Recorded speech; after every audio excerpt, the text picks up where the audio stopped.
السلام علیکم ورحمۃ اللہ وبرکاتہ۔ ڈیئر فرینڈس، آج ہم ایک نئے ویڈیو کے ساتھ آپ کی خدمت میں حاضر ہیں، جس کا عنوان ہے اسلام میں علم کی اہمیت و ضرورت۔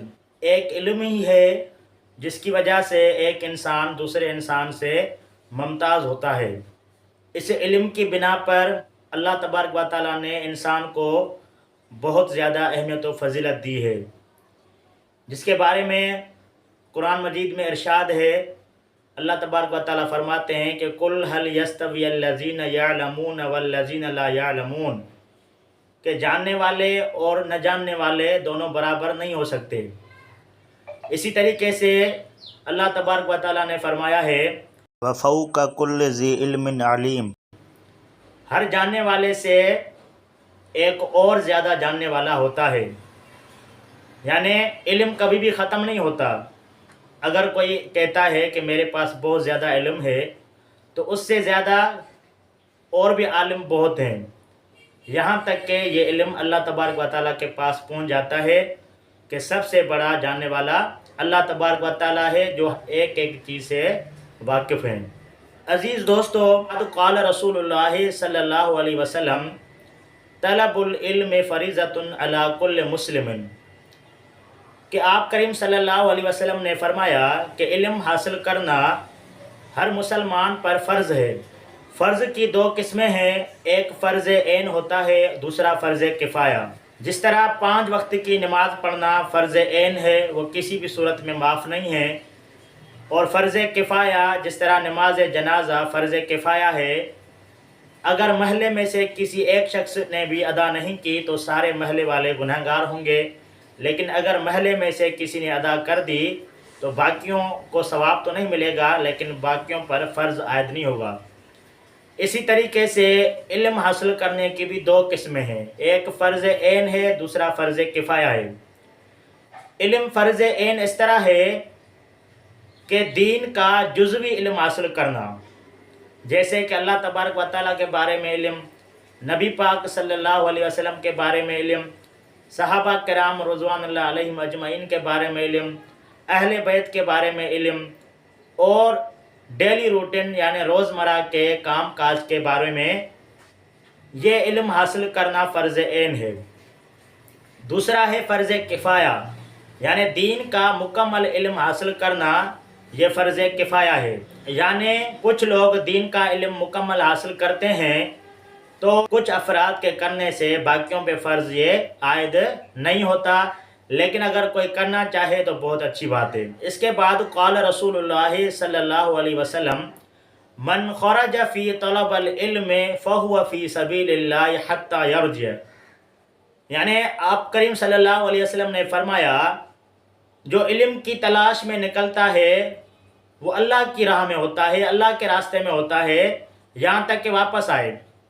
یعنی اس کو جو بھی تکلیفیں اس علم حاصل کرتے ہوئے پہنچتی ہیں تو اس کو ثواب ملتا ہے۔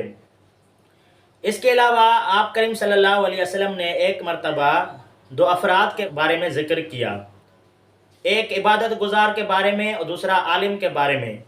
پھر آپ کریم صلی اللہ علیہ وسلم نے فرمایا کہ عالم کی فضیلت عبادت گزار پر اس طرح ہے کہ جس طرح میری فضیلت تم تمام انسانوں کے ادنا انسان پر۔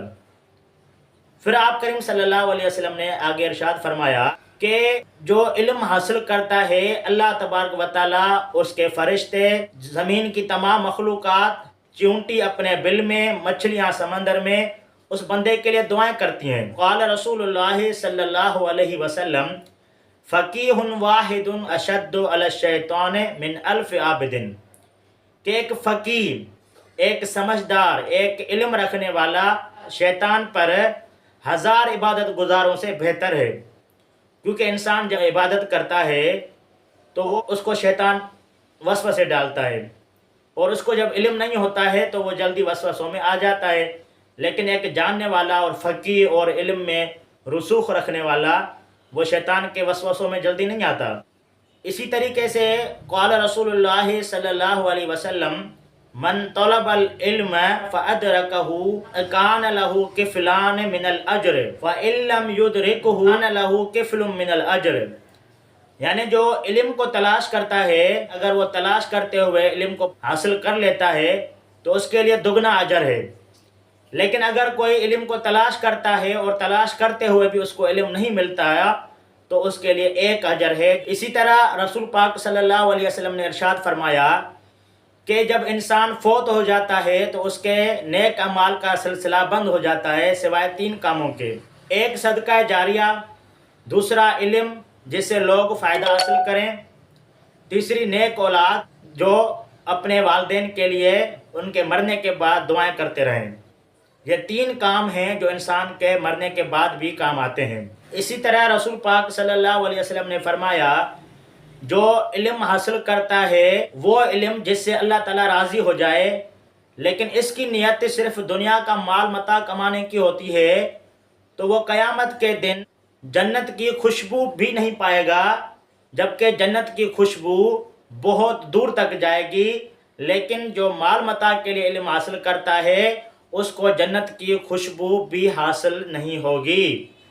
اب ہم آتے ہیں کہ علم کیا ہے، جس کو ہم نے بار بار ڈسکس کیا ہے کہ علم حاصل کرنا فرض ہے۔ علم جو ہے وہ قرآن و حدیث کا ہے۔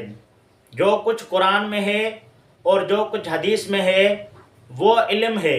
ان کو حاصل کرنے کے لیے جن ذریعوں سے ہم وہاں تک پہنچتے ہیں وہ فنون ہیں۔ اسلام باقی فنون سیکھنے سے منع نہیں کرتا، وہ بھی سیکھنے چاہیے۔ اسلام میں کئی مسلم سیاستدان گزرے ہیں، تو ہمیں ہمارے لیکچر سے یہ معلوم ہوا کہ قرآن و حدیث کا جاننا علم ہے اور باقی چیزوں کا جاننا فنون ہے۔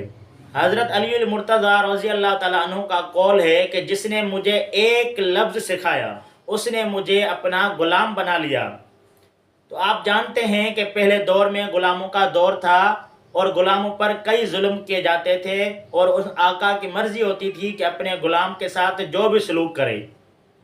تو حضرت علی رضی اللہ تعالیٰ عنہ نے فرمایا کہ جس نے مجھے ایک لفظ سکھایا تو اس نے مجھے اپنا غلام بنا لیا۔ تو آج کے دور میں جو استاد یہ نیک کام کرتے ہیں یہ بہت ہی اہم کام ہے اور یہ پیغمبری شعبہ ہے۔ تو اپنے والدین کو چاہیے کہ اپنے بچوں کو ادب کرنا سکھائیں، استاد کی اہمیت کو اجاگر کریں، اور استاد کو بھی چاہیے کہ اپنے بچوں کو پیار محبت سے پڑھائے، شفقت سے پڑھائے، تاکہ بچے اسکول میں آئیں، اسکول سے بھاگیں نہیں، پڑھائی سے دور نہیں چلے جائیں بلکہ پڑھائی کی طرف آئیں۔ میں تمام اساتذہ کرام کو سلام پیش کرتا ہوں اور ان کو یہ نصیحت کرتا ہوں کہ آپ اپنے بچوں کو بہت ہی پیار کے ساتھ پڑھائیں اور استاد کی اہمیت کو اجاگر کریں، استاد کی اہمیت کو اجاگر کریں، استاد کی عزت و عظمت کو معاشرے میں قائم کریں۔ اگر آپ کو یہ لیکچر پسند آیا ہو تو اس کو لائک کریں، کمنٹ کریں اور دوسروں کے ساتھ شیئر کرنا مت بھولیے، اور آخر میں چینل کو ضرور سبسکرائب کریں۔ اسی پہ لیکچر کا اختتام ہوا چاہتا ہے۔ ملتے ہیں پھر اگلے لیکچر میں، تب تک کے لیے اللہ حافظ۔